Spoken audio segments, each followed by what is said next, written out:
The Sports Renegades podcast on SportsTownChicago.com.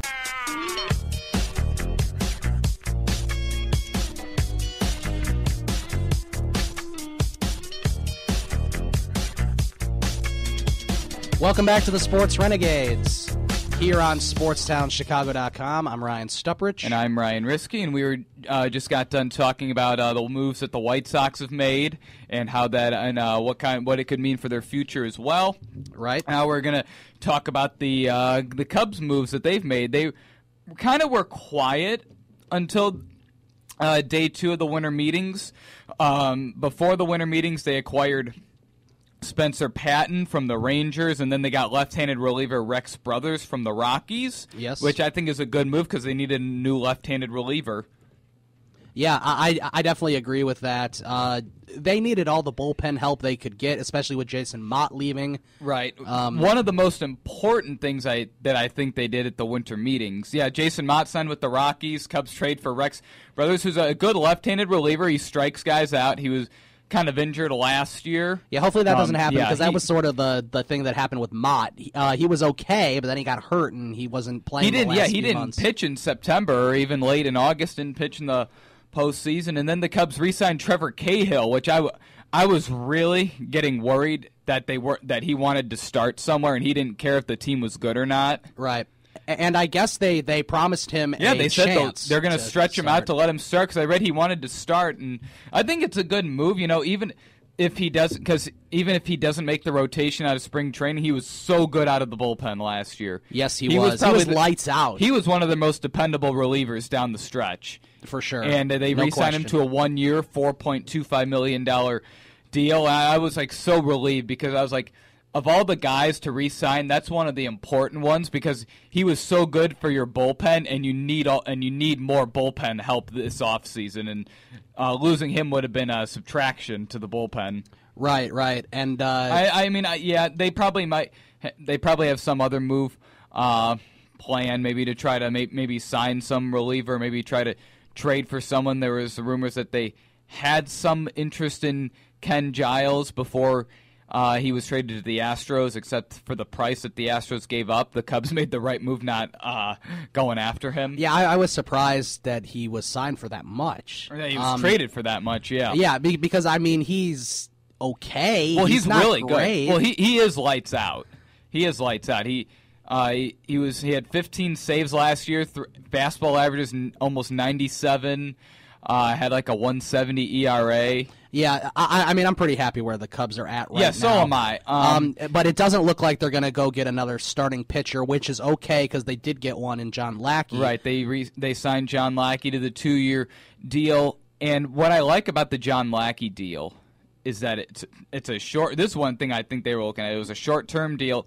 Yes, they had to give up a first-round pick, which you didn't want to do, except I think the most important thing to look at this deal is that it's only a 2-year deal, and it expires the same year that Arrieta's a free agent. So they don't have a long-term contract commitment to a starting pitcher after that. I'm sure that was done purposely. I think that's just kind of like so. You don't have a long-term deal that'll keep you from potentially re-signing him, which is really good. And also, after this coming season, Edwin Jackson's salary is off the books too, so that's an extra $10 million that you'll get. Thank God for that. We got to get that out of here. Ooh, if there was one bad signing that the Theo and Jed era brought, it was that Edwin Jackson one. Yeah, that's really one of the 3 years, however much 4 it was. years. 4 years, $52 million. It's been one of the. That's really one of the only major moves they've made. It's the only one I can think of that failed so miserably. Well, the reason it failed so bad was because of the amount of money that he got and for how long it was. Because if you think about it, before the Lester deal, almost all the contracts they handed out were 1 or 2 years. Right. And then they just made a lot of trades for guys that they could try to revive their careers, like Arrieta, which that worked out really well. And clearly, then, what else the Cubs did? I did not think the Cubs were going to sign Ben Zobrist. I thought he was going to sign with the Mets. I thought he was going to take, and the Mets assistant general manager said that the Mets offered him more money than he got. I always knew it would be a possibility, but just because of the Joe Madden connection. Well, but I didn't think it would happen either. He's from Illinois. Remember when we went to Bears camp? He's from Eureka. He went to Olivet Nazarene University. He can play every position. The only negative, he's 34, except, he's kind of like that versatile guy that you want, and it's going to allow them to potentially keep Javier Baez and let him develop, because really with Baez, if you were going to end up trading him, you're better off, letting him try to turn into a star or be a bust than just kind of trade him at his value now. Right. Or if he turns into a really good player, they could get so much more in return. Yeah, and of course that Zobrist deal was sort of contingent on the Castro deal. The Yankees and Cubs coming to an agreement. Yes. Yeah.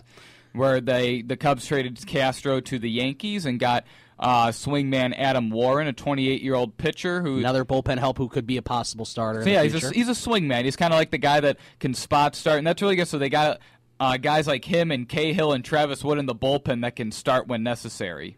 Right. Now, did we hear anything about Mr. Richard, Clayton Richard? He was re-signed to a 1-year deal. Okay, so you also have him there too, and I know he had a really good start on 4th of July against the Marlins. I remember that. He did, yeah. Clayton Richard was really good last year. That was another under-the-radar move that they made. I was happy when they re-signed him. I thought he did a great job. Yeah, I thought he did a nice job too, and of course it'll be interesting to see where Jason Hayward ends up. The Cubs are deep in those discussions along with the Nationals and Cardinals. Yeah, and Angels. And is that the mystery team? I kept hearing on the radio there was a mystery 4th team. Oh, that's the Angels. It's the Angels. Okay, yeah. Well, that kind of makes sense too. I don't see the Cubs. I don't think the Cubs are going to be able to sign him. I think what they're trying to do right now is drive up the price for the Cardinals so that they're spending more money. Because if you think about it, they said they wouldn't be able to sign if they couldn't.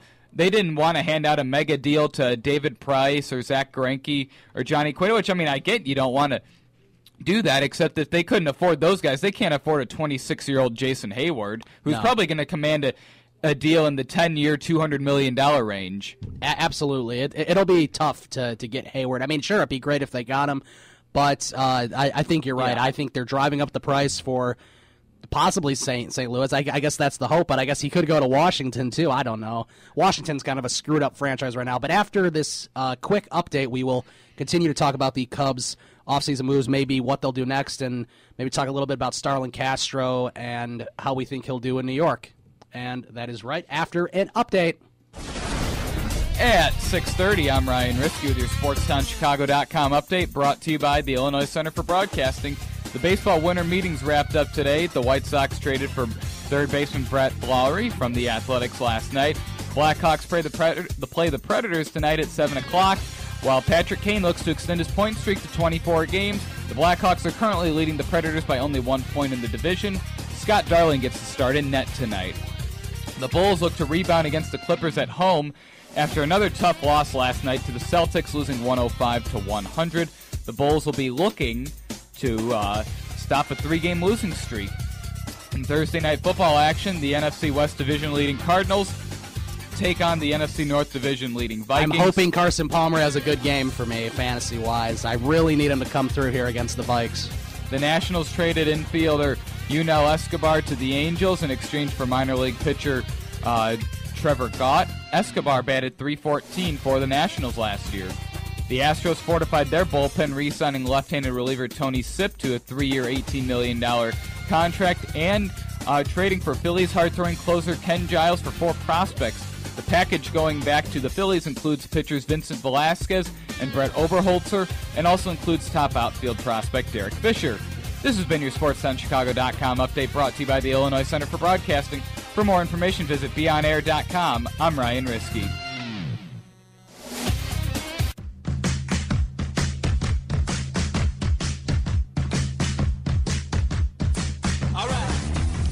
Okay, welcome back to the Sports Renegades here on SportsTownChicago.com. I'm Ryan Stuprich. And I'm Ryan Risky. And before the update, we were talking about the Cubs. They signed Ben Zobrist, which I'm actually shocked that they did. I honestly never considered that. I didn't think that they would want to hand out that kind of a deal to a 34-year-old, except they knew what his value was. They know that he's so versatile. He can hit. He walks a lot, doesn't strike out much. He's a switch hitter. He was great in the playoffs, too. That's another thing, and he's won a World Series. He has a lot of playoff experience from Tampa Bay with Joe Madden. He won a World Series, so he's definitely like one of those veterans that'll be able to rub off on the young guys. Definitely someone good for the clubhouse.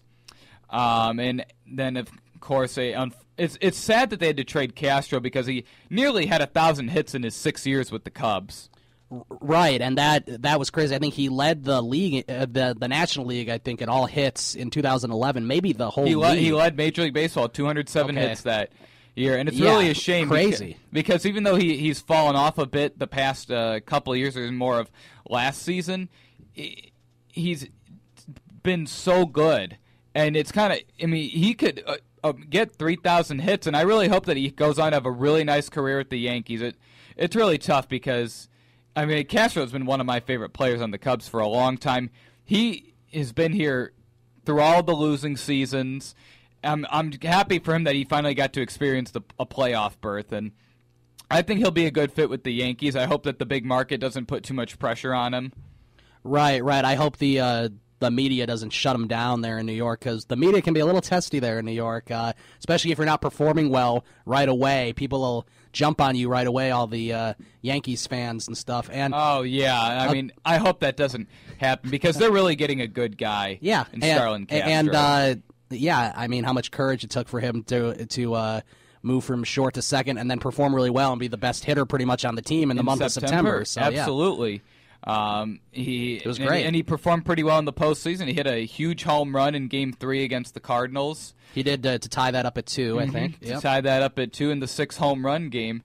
And now we kind of go to the question of what's next for the Cubs. And really, they might make some, minor moves here and there, maybe trade for a relief pitcher, not like a big name relief pitcher. Maybe they'll trade for another starting pitcher. I don't think they will unless they're trading Baez for maybe like a Jake Odorizzi or someone, or like a Matt Moore or someone on Tampa Bay. Right. Other than that, maybe the only big move besides, free agent signing that that's probably left for them is probably Jason Hayward, which I don't think will happen. No, I don't. Especially when Theo said that the Ben Zobrist or the Starlin Castro deal was only pending that they signed Ben Zobrist. So that kind of said that they had to offset the Castro salary to get Zobrist's salary. I would definitely be surprised if they got Hayward. I'd be more surprised than when they signed Zobrist, which I wasn't too surprised about, but it was kind of a bit of a surprise, I guess. Yeah, and, I'd be surprised if they got Hayward. Yeah, and at this point, that's really one of the only big signings that they would have left to make. I don't think they have much interest in Johnny Cueto. They're not going to sign a Mike Leake. They already got John Lackey, and I think one of the big ideas with the Lackey signing, as we said, was because he's older. You can have him on a shorter deal. You don't have any money tied up that would keep you from signing Jake Arrieta long term. Right. So maybe they'll trade Baez for a Jake Odorizzi or an Alex Cobb or Matt Moore or some other young Rays pitcher. We don't know. We'll find out exciting times on the north coming side. Weeks. So after this, we're going to dissect some of the other deals that went on around Major League Baseball. The Phillies finally traded closer Ken Giles, and the Braves moved Shelby Miller for an outrageous package. So we're going to give our thoughts on that right after this break here on SportsTownChicago.com. The Sports Renegades podcast on SportsTownChicago.com.